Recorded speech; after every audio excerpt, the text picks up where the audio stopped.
ಸಿಂಹರಾಶಿ, ಸ್ವಾಭಿಮಾನ ಇರಲಿ, ಆದರೆ ಅತಿಯಾದಂತಹ ಸಿಟ್ಟು ಬೇಡ. ಕೋಪ ಅನರ್ಥಕ್ಕೆ ಕಾರಣವಾಗುತ್ತೆ.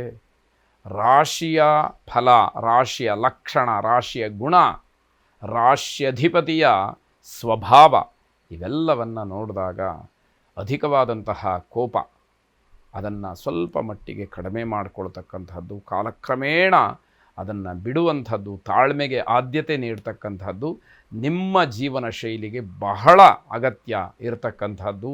ಮನೆಯಲ್ಲಿ ಅಶಾಂತಿಗೆ ಕಾರಣರಾಗಬೇಡಿ.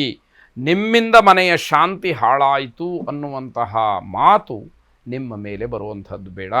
ಸಣ್ಣ ಪುಟ್ಟ ಆಶ್ಚರ್ಯಕರವಾದಂತಹ ಬೆಳವಣಿಗೆಗಳನ್ನು ನೋಡ್ತೀರಿ, ಬಹಳ ಆಶ್ಚರ್ಯವಾಗುತ್ತೆ. ಅದೇನಂತ ದೊಡ್ಡ ವಿಷಯಗಳಾಗದೇ ಇರಬಹುದು, ಆದರೆ ಈ ರೀತಿಯ ಬದಲಾವಣೆಯೂ ಸಾಧ್ಯವಾ ಅಂತ ಹೇಳಿ ನಿಮ್ಮ ಅನುಭವಕ್ಕೆ ಬರುತ್ತೆ.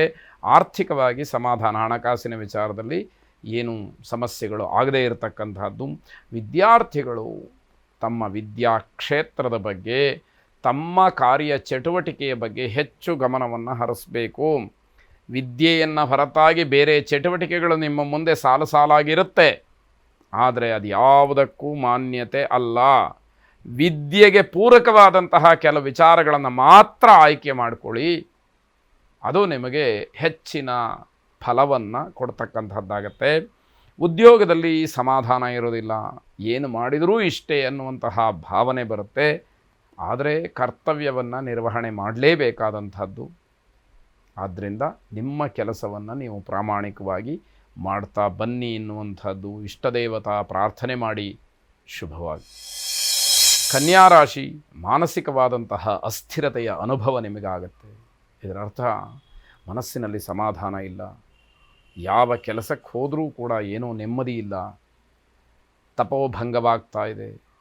ಒಂದು 10 ನಿಮಿಷ ಸುಮ್ಮನೆ ಕೂತ್ಕೊಂಡ್ಬಿಡೋಣ ಅಂತಂದರೆ ಅದಕ್ಕೂ ಅವಕಾಶ ಇಲ್ಲ.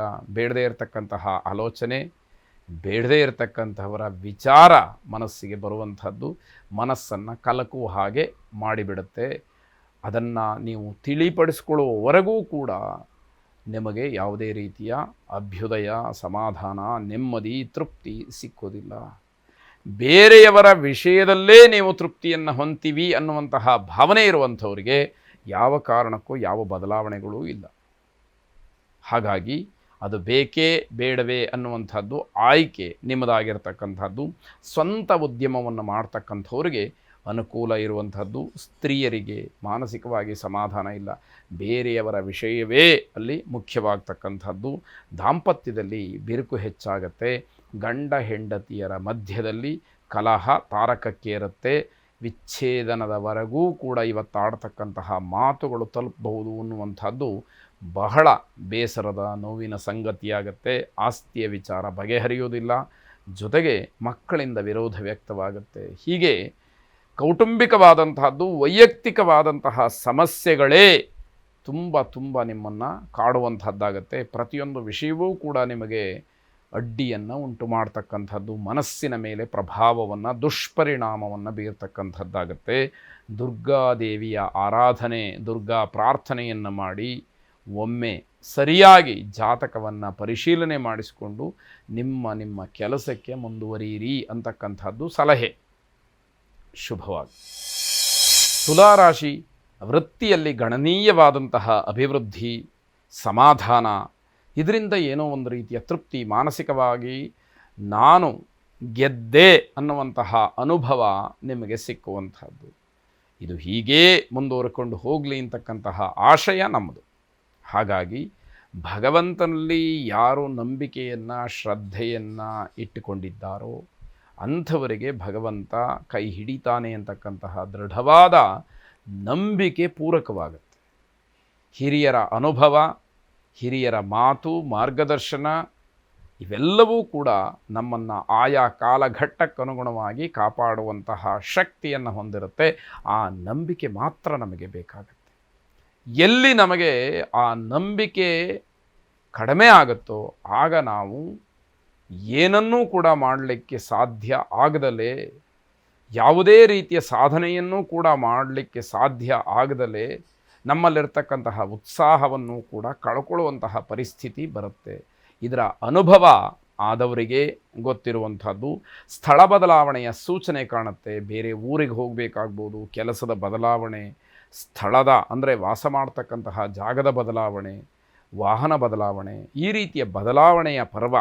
ಏನೋ ಬದಲಾವಣೆಯನ್ನು ಮಾಡಬೇಕು ಅನ್ನುವಂಥದ್ದು ಮನಸ್ಸಿಗೆ ಬರುತ್ತೆ. ದಾಯಾದಿ ಕಲಹ ತಲೆದೋರಬಹುದು, ಅಂದರೆ ಸಂಬಂಧಿಕರಲ್ಲಿ ಜಗಳ ಆಗ್ತಕ್ಕಂಥದ್ದು. ಯಾವುದೋ ಹಳೆಯ ವಿಷಯ ಮತ್ತೆ ಮುನ್ನೆಲೆಗೆ ಬರುತ್ತೆ, ಜಗಳಕ್ಕೆ ಅವಕಾಶ ಇರುತ್ತೆ. ಜಗಳ ಮಾಡೋದಕ್ಕೆ ಇಂಥ ವಿಷಯವೇ ಬೇಕು ಅಂತ ಹೇಳಿ ಏನಿಲ್ಲ. ಯಾವ ವಿಷಯ ವಿರುದ್ಧವಾಗಿ ಮಾತಾಡಿಬಿಟ್ರೆ ಅದು ಜಗಳಕ್ಕೆ, ತಾರಕಕ್ಕೆ ಏರ್ತಕ್ಕಂಥದ್ದಾಗತ್ತೆ. ವಿಪರೀತವಾದಂತಹ ಖರ್ಚಿನ ದಿವಸ ಇದು. ಅದರ ಬಗ್ಗೆ ಗಮನ ಇರಬೇಕು. ಅದನ್ನು ಸರಿಯಾಗಿ ಆಲೋಚನೆ ಮಾಡಿ ವಿಷ್ಣು ಸಹಸ್ರನಾಮವನ್ನು ಶ್ರವಣ ಮಾಡಿ. ಶುಭವಾಗಿ. ವೃಶ್ಚಿಕ ರಾಶಿ, ನಿಮ್ಮ ಕೆಲಸಕ್ಕೆ ಅಧಿಕಾರಿಗಳಿಂದ, ಮನೆಯ ಹಿರಿಯರಿಂದ ಪ್ರಶಂಸೆ ಸಿಕ್ಕುವಂಥದ್ದಾಗ್ಬೋದು. ಸಮಾಜದಲ್ಲಿ ಗೌರವವನ್ನು ಸಂಪಾದನೆ ಮಾಡಲಿಕ್ಕೆ ಇವೆಲ್ಲವನ್ನೊಂದು ಮೆಟ್ಟಿಲುಗಳಾಗತ್ತೆ.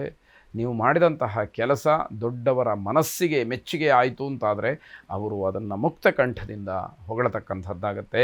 ನಿರುದ್ಯೋಗಿಗಳಿಗೆ ಮಾನಸಿಕವಾಗಿ ಹಿಂಸೆ, ಕೈಯಲ್ಲಿ ಕೆಲಸ ಇಲ್ಲ, ಎಲ್ಲರೂ ಕೂಡ ಅದೇ ಪ್ರಶ್ನೆಯನ್ನು ಕೇಳ್ತಾರೆ. ಮನೆಯಲ್ಲೂ ಕೂಡ ಆ ವಿಚಾರ ಮುನ್ನೆಲೆಗೆ ಬರುತ್ತೆ. ಮಾನಸಿಕವಾಗಿ ತುಂಬ ಬೇಸರವಾಗ್ತಕ್ಕಂಥದ್ದು. ಪುಣ್ಯಕ್ಷೇತ್ರ ದರ್ಶನಕ್ಕೆ ಯೋಜನೆಯನ್ನು ಹಾಕ್ತೀರಿ. ಯಾವುದಾದ್ರೂ ಪುಣ್ಯಕ್ಷೇತ್ರಕ್ಕೆ ಹೋಗಿ ಬರಬೇಕು, ಇರುವಂತಹ ಪಾಪಗಳು, ಕಷ್ಟಗಳು ದೂರವಾಗಲಿ ಅಂತ ಹೇಳಿ ಪ್ರಾರ್ಥನೆಯನ್ನು ಮಾಡಬೇಕು ಅನ್ನುವಂತಹ ಮನಸ್ಥಿತಿಯಲ್ಲಿ, ಆ ಚಿಂತನೆಯಲ್ಲಿ ನೀವಿರ್ತೀರಿ ಅಂತಕ್ಕಂಥದ್ದು. ಮನೆಯ ವಾತಾವರಣ ಚೆನ್ನಾಗಿರೋದಿಲ್ಲ, ನಿಮ್ಮ ಕೈಯಲ್ಲಿ ಕೆಲಸ ಇಲ್ಲ, ಮನೆಯ ವಾತಾವರಣವೂ ಚೆನ್ನಾಗಿಲ್ಲ. ಅದನ್ನು ಮತ್ತೆ ಬಿಡಿಸಿ ಹೇಳಬೇಕಾದಂತಹದ್ದೇನೂ ಇಲ್ಲ ಅಂತ ಅರ್ಥ. ಭವಿಷ್ಯದ ಚಿಂತೆಯಿಂದ ದಿನವನ್ನು ಕಳೀತೀರಿ. ನಾಳೆ ಏನು, ಮುಂದಿನ ದಿನದಲ್ಲಿ ಏನು, ಇದೇ ಮನಸ್ಸಿಗೆ ದೊಡ್ಡ ಕೊರಗಾಗ್ತಕ್ಕಂಥದ್ದಾಗತ್ತೆ. ತಾಳ್ಮೆಯಿಂದ ವರ್ತಿಸಬೇಕು. ಯಾವುದೇ ರೀತಿಯ ಅಹಿತವಾದಂತಹ ನಿರ್ಧಾರಗಳು ಒಳ್ಳೆಯದಲ್ಲ. ತಾಳ್ಮೆ ಇದ್ದರೆ ಹೇಗೆ ಕಷ್ಟವನ್ನು ಅನುಭವಿಸ್ತಾ ಇದ್ದೀರೋ ಹಾಗೆ ಮುಂದೆ ಒಂದು ದಿನ ಒಳ್ಳೆಯ ದಿನವೂ ಕೂಡ ಬರುತ್ತೆ ಅನ್ನುವಂತಹ ಆಶಾಭಾವನೆ ಕೆಲಸ ಮಾಡಬೇಕಾಗತ್ತೆ. ಅದೇ ನಮ್ಮನ್ನು ಕಾಪಾಡ್ತಕ್ಕಂಥದ್ದು. ಅಂತಹ ಒಳ್ಳೆಯ ದಿನ ಬಂದೇ ಬರುತ್ತೆ ಎನ್ನುವಂಥದ್ದು. ಆಂಜನೇಯ ಸ್ವಾಮಿಯನ್ನು ಪ್ರಾರ್ಥನೆ ಮಾಡಿ, ಆಂಜನೇಯನ ಅನುಗ್ರಹದಿಂದ ವಿಶೇಷವಾಗಿ ನಿಮಗಿರತಕ್ಕಂತಹ ಎಲ್ಲ ಕಷ್ಟ ಕೋಟಲೆಗಳು ದೂರವಾಗಲಿ. ಶುಭವಾಗಿ.